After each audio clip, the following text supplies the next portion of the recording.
We're starting up something just a little different. We're doing something today, and hopefully we'll have several more just like it, but we're going to do something called front porch training. We aren't necessarily going to have a horse involved, but we're going to talk a little bit about theory and analogies that can help you maybe kind of understand a little bit about horse training and a little bit about associating and getting along with your horse. So the first one I want to talk to you a little bit is about the comfort zone of the horse and how the comfort zone can grow and how it can shrink. The comfort zone is just like it is with people. Either we are constantly expanding our comfort zone or it is constantly shrinking. It's not going to get to a certain place and stay. So an analogy that we're going to use today is this balloon right here. If we'll think about it, it wouldn't take a whole lot for me to pop this balloon by just taking my compressed air, and we're doing this instead of me having to blow on it, and me adding air into it all at one time, just pumping it right on up till it popped. And that wouldn't take a whole lot. Oh, what you was in there. All right. So you can imagine, and we'll go ahead and do this for effect. And let me get a fresh balloon, and it's going to kind of tell everything real quick, because as you see sitting over my right shoulder is my favorite standby dog. But what's getting ready to happen is when we put too much on our horse and we cause our horse to push the limits of that comfort zone, we're just going to push the limits, and lo and behold, I mean, we're doing more and more and more, and we're asking for that horse, and that's what happens. Is we push and we push so much on that horse with our energies and desensitizing and things that it just scares that horse to no end, and finally that horse pops. And that's when fight or flight comes in.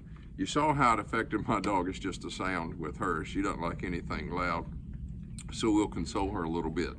But if on the other hand, if I took this balloon, just like a brand new balloon, and every day I put a little bit of air in that balloon, and then I let it out.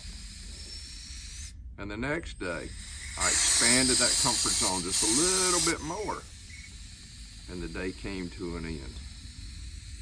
And the next day, I put just a little bit more air in that balloon, and let that horse just calm right back down, and a little bit more air, a little bit more air, and before long, after stretching this balloon over and over and over again, letting that air in and out, I could probably get a balloon that would hold 1.5 times as much air before it popped. So today, there we go, we add a little bit more to it. And if you're just thinking about the plastic in this balloon, what's it doing? It's stretching, and it's stretching. This balloon is able to become larger and larger as day progresses, to where one day it's just unbelievable how much stress that horse can take before he pops. And that's what we want to think about all the time, is our stress and our comfort zone in that horse can grow, and it can get better and better, and our horse can get bolder and bolder, and in the sense of the balloon, he can hold more and more air before he pops his top. We can use a good example of the air is nothing but new experiences to the horse. Now, new experiences to the horse, as we would say as an experience, are nothing but stress opportunities for the horse. It gives the horse a reason to be stressed. Now, we think a trail ride. Nothing is more relaxing to a trail ride. Well, you take a horse that's not had much experience on the trail, that's stress. And stress fills the balloon. And if we think about it, we go on a trail ride, we have a stressful day, and we come to the end of the day, and we let that stress kind of leak off. And the next day we go back on that same trail ride. We add a little more, maybe add some water to it, maybe add the traffic to it. We might add obstacles on the trail, different things. And then the next day we might add more horses into it. All the things that we do that makes a good trail horse. So we've done all of those things, but if you look at, see how my horse has gotten better and better? And then maybe the next day we're going to do a lunging exercise, or I may desensitize my horse to a flag. Or maybe I'm going to use my horse as a roping horse and I start desensitizing him to swinging of the rope or dragging obstacles. Or it may be a dressage horse. I got to get him used to speakers. I got to get him used to other horses running around the arena. Just think every one of those is putting air into the balloon.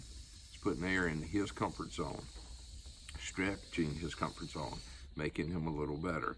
But the big important thing is before we pop that balloon, before we put too much in there, is that we give it a chance to leak off. And we give that horse a chance to come back down into that parasympathetic nervous system, that relaxed state, that thing, all is good with the world. And then we can go back and we can add to it.